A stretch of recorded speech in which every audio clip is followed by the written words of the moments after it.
This is the magnificent Rampion wind farm. It's located 8 miles off the south coast of the UK. Today, I'm going to embark on another challenging adventure and try and kayak all the way out to this wind farm, covering a return trip of almost 20 miles. Over the years, I've gazed in awe at these wind turbines from the shore, those tiny little specks on the horizon. Some days you can't even see them, they're so far away. My friend Andy and I have discussed the idea of kayaking to the wind farm for the last couple of years, but I wasn't certain we'd ever actually do it. My previous kayaking experience was limited to paddling along the calm waters of the River Thames a few years ago, but this is an open ocean, so I'm completely stepping into the unknown. Also joining on this ambitious quest is my friend Adam. Adam is a fellow YouTuber and passionate climate scientist, and I knew this would be right up his alley. Have you got some lunch with you? Yeah, I brought some stuff. Okay, cool. Yeah. We've just got to clean the kayaks a little bit and just get them ready.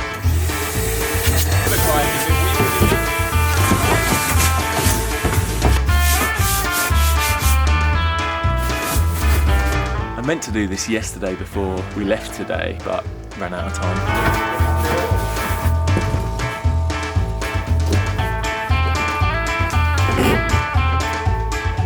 Leaving ours, and Steve has kindly given us a lift to meet Andy at his garage where his kayak is, and we're going to prep a little bit more there and then hopefully get on the sea soon because it's kind of getting late. You all have predictions about what time you're going to get back? I was just looking at when sunset was, so before then is my my fundamental goal.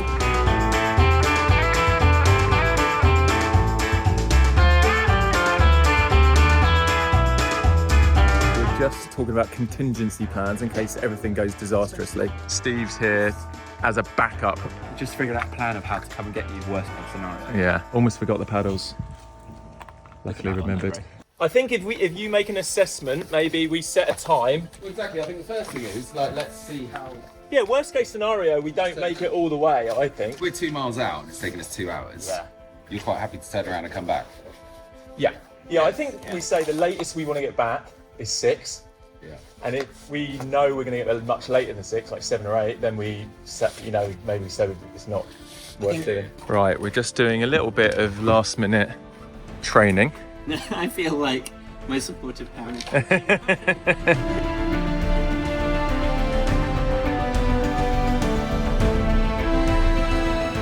Right, putting on my life jacket. I think that's everything I need. We're off.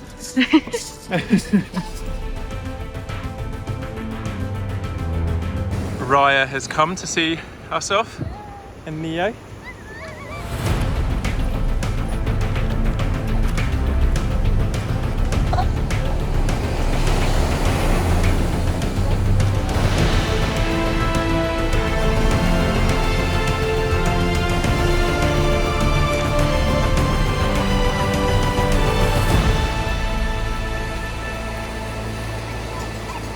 Couple of quick things. Yeah.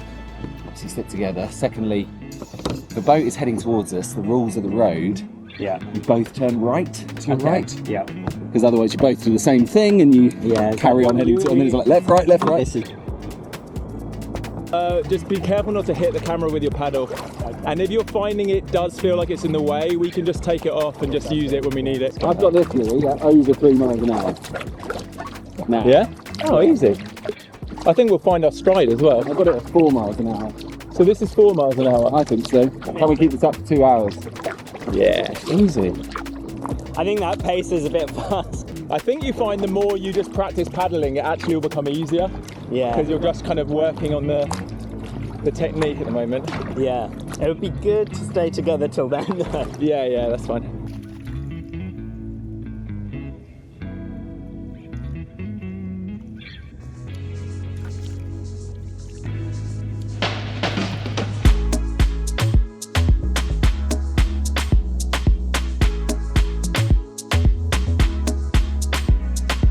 Tell me a bit about your background, like what brought you into this field. Yeah.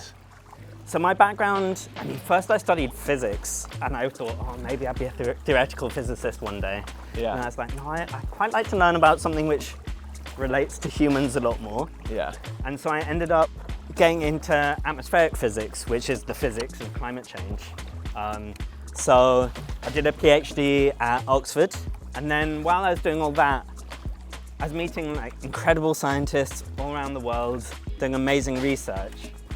But it became really clear that a lot of the biggest gaps weren't in our scientific understanding.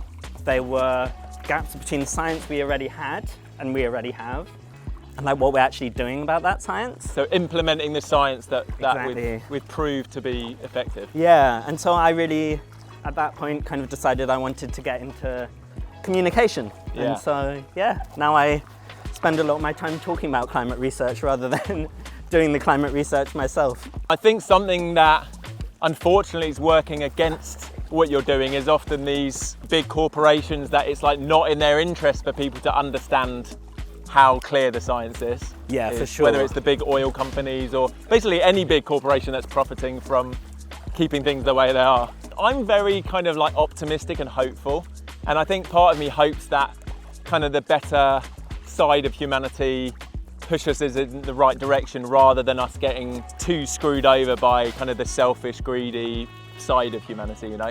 My best days, I have that feeling. Yeah. I don't have it every day. But like one of the things that makes me the most hopeful is stuff like renewables. When I started working on climate change like 12 years ago or something like that, the story was, oh, these things are so expensive, but we need to switch to them to save the planet. That's not the story anymore. In many cases, renewables are cheaper than burning fossil fuels these days. It feels like we're almost halfway. If I can check my Strava. We've done over 3 miles. I definitely think your paddling technique's getting better. Yeah, I mean, I'm glad. The first 10 minutes were exhausting.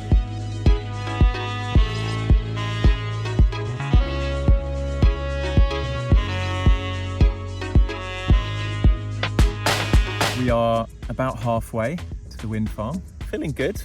It's taking a while. I think we've been going for over an hour and a half, but I think at this rate, we should be back just around sunset, and I feel good. I feel like we've made some good progress. Had some good conversation, and yeah, this is a proper adventure. Feeling excited. We are halfway to the wind farm.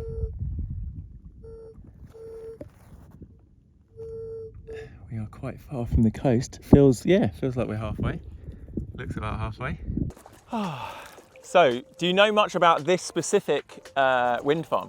Yeah, I know a few things. It's over 100 turbines.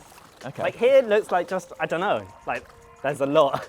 But yeah, over 100. Each one's about 150 meters tall. That's kind of hard to comprehend. But actually these are the biggest wind turbines, offshore wind turbines we have in the world right now. These are? No, these aren't. These are about half the size, even wow. though these are massive. So there's some that are like 300 meters Yeah, high. which is basically the size of the Eiffel Tower, but spinning around. Yeah. It's quite a feat of human engineering if you think about it. Yeah, it's incredible. I mean, how do they attach them to the seabed? Is it like they have to drill and put in like concrete and then bolt it onto that? I mean, I have no idea. Yeah, how you're do. effectively building the base. Whilst and then it's you all construct them underwater. out here, which is a big, it's a big technological challenge to like Yeah. build something out at sea. Also, what's amazing, and you can't really see from here, but a few of them are actually turning, even though we obviously specifically chose a day with barely any wind. But it's amazing there's still energy being produced, even on an almost completely still day. How much energy is a farm like this producing? This farm is producing energy for hundreds of thousands of homes, Yeah. which is just like, that's amazing. Yeah, I don't know how it works exactly, but I know that we're signed up to our energy providers completely renewable, and I assume it's linked with the fact that this is here, but I don't know, maybe anyone in the UK can theoretically access the power that's being provided here. Yeah, it kind of goes into the mix generally, yeah. But in So the it all UK, gets mixed in, some of it's coal.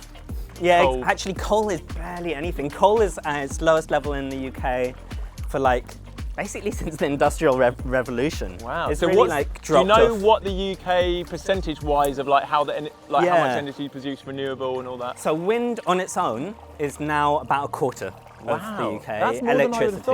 thought. And then like low carbon sources, so that's including things like solar, nuclear, stuff Yeah. like that. All together, I think that's about half. That's encouraging. This is saying we've done over 5 miles, 5.1. It's probably not 5. It's probably not 5 in a straight line. How do you stop getting cramp in your legs? I've got cramp in my bum a little bit.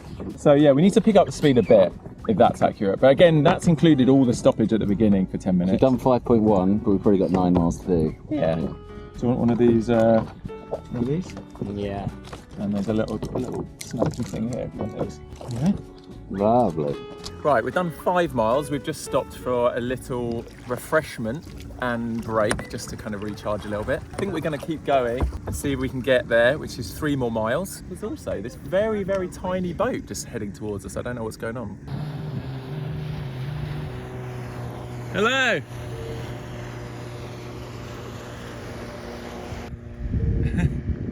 Adam, where are you going? Wrong way! Is my technique looking better? Yeah, it is.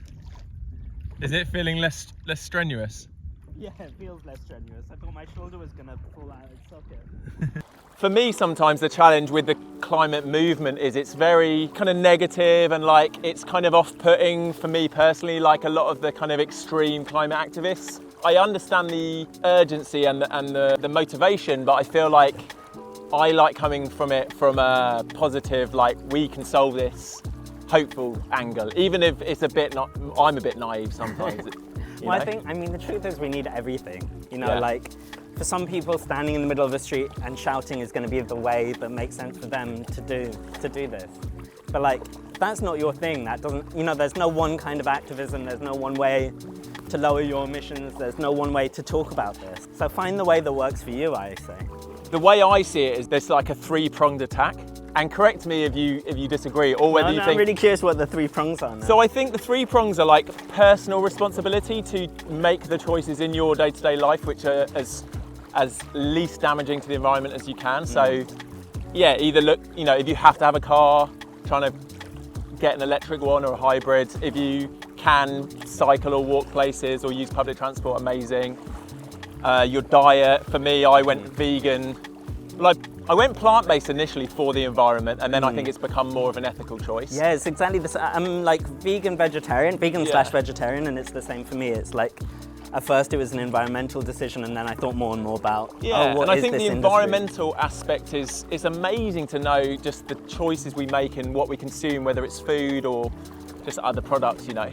So I think there's that as a prong of like our personal choices, but I think as long as big corporations are still choosing to prioritise fossil fuels over renewables, then, you know, everyone could be trying their best, but it's almost like the whole system and society's rigged against that anyway. So I think that's another one, is corporate responsibility, that companies, I mean, some of them are greenwashing and pretending they're doing good, but I think a lot of companies are really trying to do better with their carbon footprint and make better choices. So I think that's the second one. And I guess the third one would be like the government stepping in and actually implementing new legislation and making very radical commitments and actually following through with enforcing them and stuff. So I don't know whether there's other aspects to what you think the solutions are to. Yeah, I mean, I think that those are the big ones, you know, like the individual, the like corporate world, and then I guess like the public official world. What I would say is like often people think, okay, well, it's a structural problem, so I can't do anything about it. They feel helpless. They feel helpless, and I get that. I have days where I feel really helpless about it. But I think it's really important people bear in mind that actually the way these structures change is through like lots of individuals coming together and saying, we need this to change. Yeah. I really think talking about climate change is one of the most important things we can do. Yeah. Because it affects everyone. Like, and if you're lucky enough it and have not affected your life directly now, that's not going to last. No. Like, and so we all should be talking about it. I think the challenge is for anyone watching is like, we don't live in that bubble. We are interdependent. We do live in a massively globalized society where we are, you know, a lot of people watching are probably watching from all around the world, or you've got friends from all around the world. We live in that day and age. So I would say the challenge is that we've got to see this problem as a problem we're solving together as a global community, rather than in a bubble where we naively pretend there's not a problem. And I mean, that's the only way we're going to solve it. Yeah, I think that's the challenge really, is accept that you are a pivotal part of a global community, and for all of us to thrive, we've got to act together and work together. Oh, well, I'm feeling just so happy right now. I feel like we're not quite there yet. We've probably still got 1.5 miles to go, but it's just silent, blissful, peaceful, calm ocean. Oh, this is when I feel like I'm friends with the ocean. I think sometimes it's a little bit scary when it gets stormy, and then I'm like, I'd stay on land. But days like today, it is just breathtakingly beautiful. Yeah, so Strava says we've done 6.5 miles, so technically it's like another 1.5 miles, probably almost 2 miles actually, because we've been wiggling all over the place.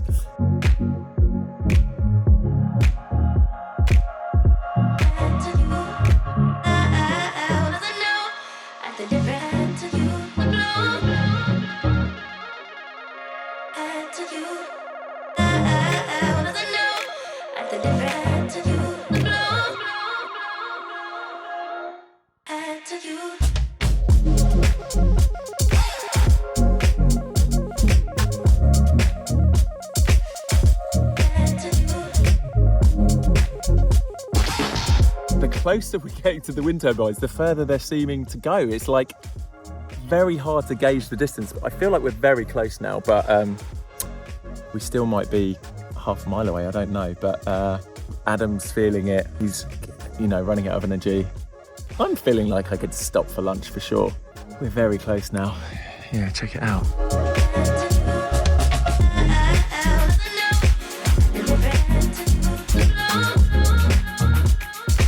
Louis, mate, this is epic. It is so good, isn't it? What's funny is, like, this has actually been something like that's been building up and seemingly hard to achieve, and then we've just done it with like no real prep. We've just gone, let's just do it. I feel like sometimes in life that's just what you've got to do. Definitely the weather's been in our favour. Yeah. But sometimes you have just got to do it.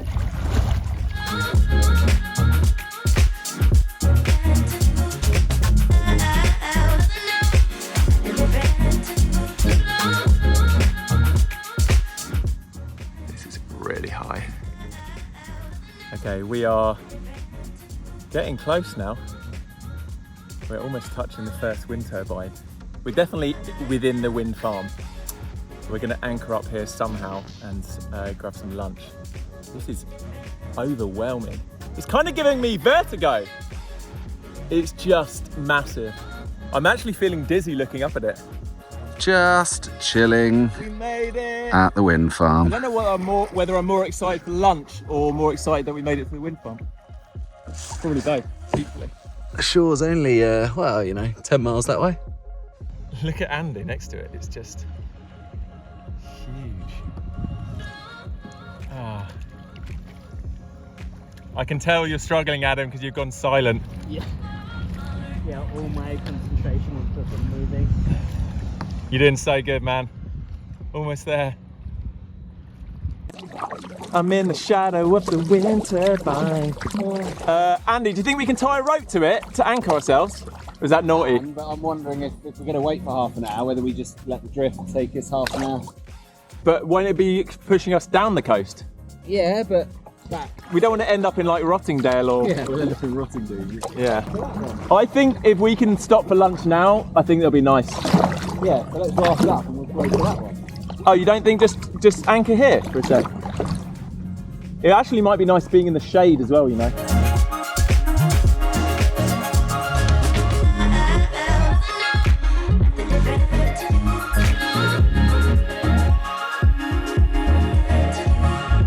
Okay, we have arrived. We are sitting under one of the big wind turbines. How are you feeling, Adam? Pretty tired. Ready for lunch? Yeah, very much so. I think let go of me, because it's good to try and see where I end up going. I think you guys need to paddle away from it for a bit. I want to try and find an angle where... Trying to park up for lunch, but it's a little bit of a kerfuffle. So, it's 4 p.m. It's taken us just under 4 hours to get here, I think. 3.5, 4 hours. We've done 9.5 miles. So we've done an extra 1.5 miles of wiggling. And now we're gonna stop and raft up, put all the kayaks alongside each other and just admire this incredible feat of engineering whilst we're having lunch.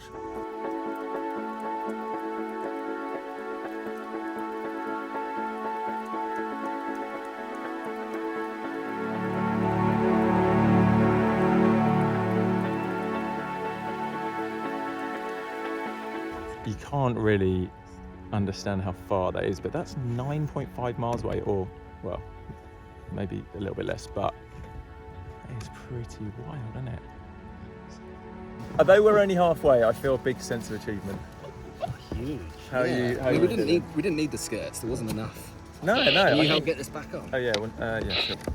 I really don't want to drop my phone. Oh, I tell you what, that is lovely. Oh, I want to do that, Andy. I want to do that so bad. That is nice. Just don't capsize. If you capsize, then we might all capsize. I don't think you could capsize yourself with me holding like this. So, are you depleted? Are you feeling like 10% energy right now? 10%. Yeah. Hopefully, after a half an hour break. How far away we are? What do you mean? How far we've drifted? From there? Oh, I'm looking at the wrong one. Oh. No, that one. That's still far though. Yeah. Yeah, hopefully after we've had some lunch, you'll Have some energy. you feel something. So we successfully made it to the wind farm.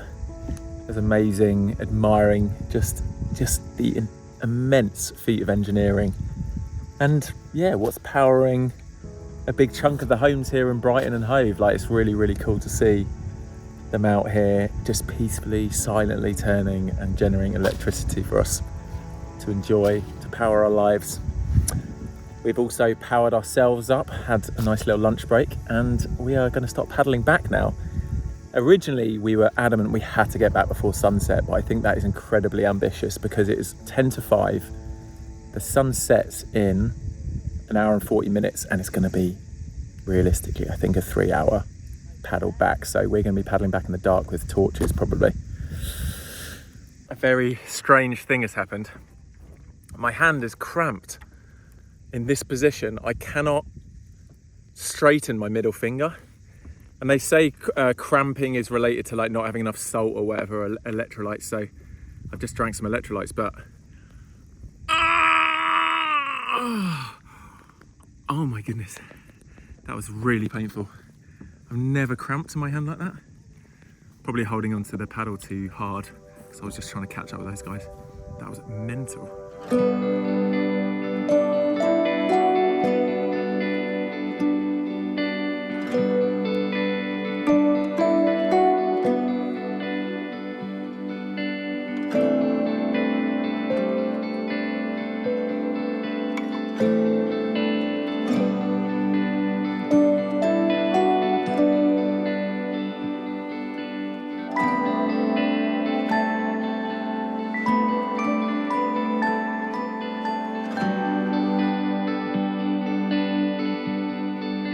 So we're 3 miles on the way back, 6 miles left to go. I am so tired. Apparently today I have so far kayaked a half marathon length, which just seems like a ridiculous fact. Oh my god, the thought of being back on land just feels absolutely glorious.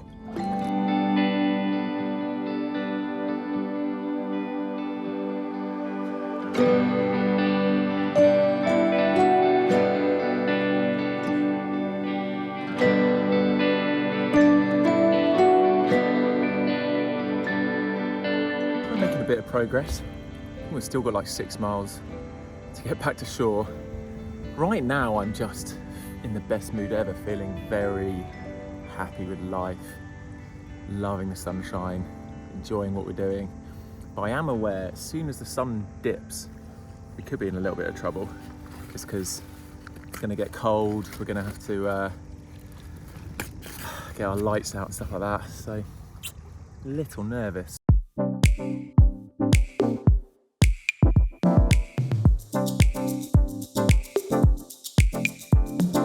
We have done a total of 13.5 miles now, which sounds crazy to think about it, but yeah, good distance. Adam's now is feeling pretty exhausted. Amazing effort for his first long distance kayak. He's going to attach onto a rope and I'm going to tow him for a little bit and see how that goes. But yeah, we're closing in on the shore. It's probably going to be another hour or so.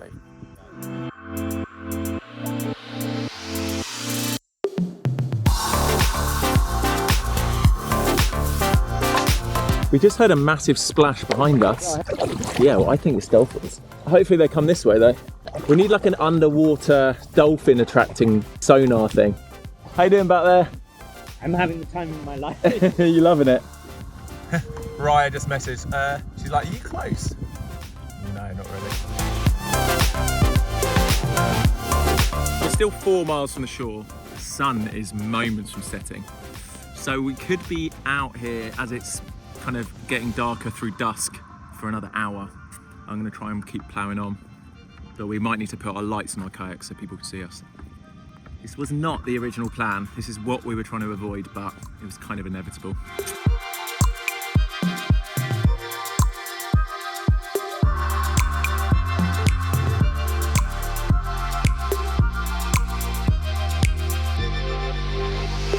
I don't know why we didn't think of this sooner, but Adam's got the nicer paddle.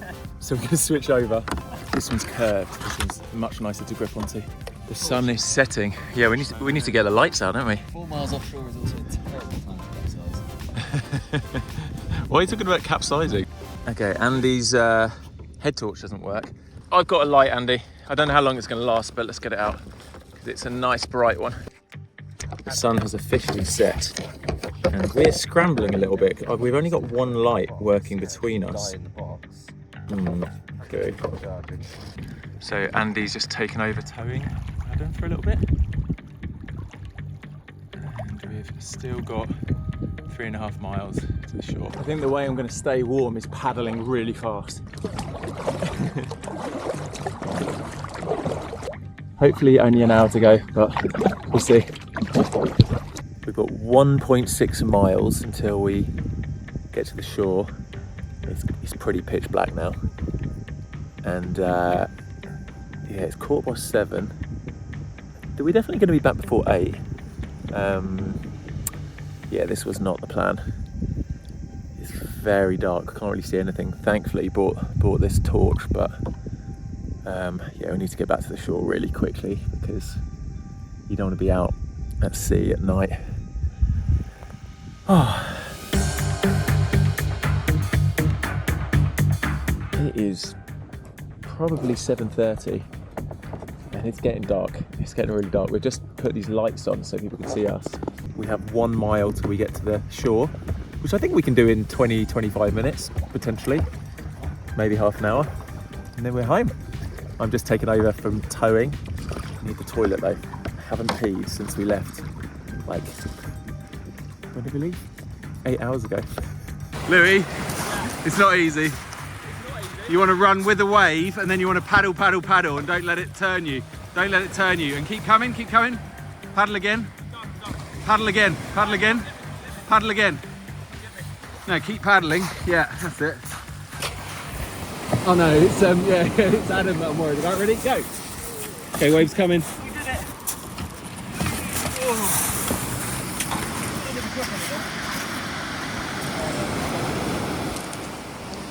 We See what I mean? made You it. don't want to try and get out too early. You want to let the next wave come and push you a bit further. We made it in. That was unbelievable. I feel such a sense of achievement, accomplishment. How are you feeling, Adam? Exhausted? So cold, but Yeah? happy. I'm happy to be standing. So we successfully completed our challenge of kayaking all the way to the wind farm and back. We had an incredible day. This was so much fun, and I couldn't wipe the smile off my face the whole time. Also, big props to Adam for managing to paddle the vast majority of the distance, having never done anything like this before. If you enjoyed our chats about climate science, go and check out his channel, linked below. I've also linked a helpful website with all the resources, climatescience2030.com. As always, if you aren't already, please subscribe for more fun adventures and the completion of my electric Beetle conversion. And I'll catch you in the next video.